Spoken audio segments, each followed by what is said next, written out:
नमस्कार मित्रांनो, स्वागत आहे आपला जगत रहा सत्तेसोबत। महाराष्ट्राच्या राजनीतीमध्ये एक नवा समीकरण बघायला मिळणार आहे। गेल्या 4 दिवसापासून जी गडबड झाली त्याला बघून आपण हेच अंदाजा लावू जाऊ शकतो। ज्याप्रमाणे राज ठाकरे यांची 2 दिवसासाठी नाशिक यात्रा होती ते त्याला रद्द करून मुंबई परतले। अशी काय घटना घडली आज आपण पाहू। अमित शाह यांनी राज ठाकरे यांना भेटण्यासाठी निमंत्रण दिले होते, पण राज ठाकरे यांनी त्या निमंत्रणाला नकार दिला व फेटाळून दिला। अमित शाहला भेटून काय उपयोग हे त्यांनी उत्तर देऊन रद्द केलं। याचा कारण काय? उद्धव बाळासाहेब ठाकरे यांनी केलेली अट होती, जर विरोधकांची भेट असेल तर युती संभव नाही।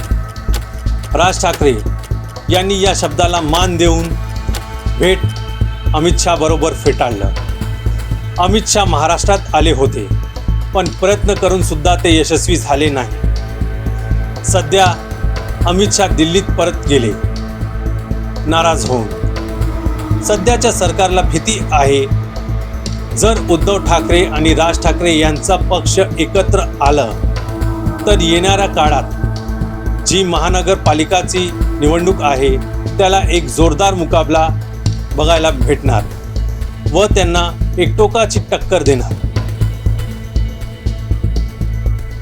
येत्या काही दिवसात नवीन पक्षाची स्थापना पण होऊ शकते महाराष्ट्रामध्ये।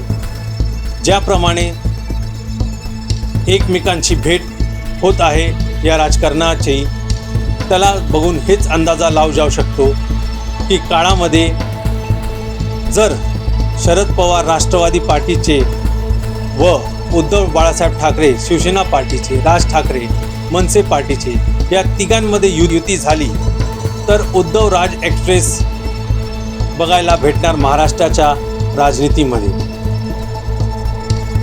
या राजनीतीला एक नवीन दिशा मिळेल। महाराष्ट्राचा यश होईल काय होईल ते महाराष्ट्राचे लोकच ठरवणार। जय हिंद, जय Bharat. Subscribe for more videos.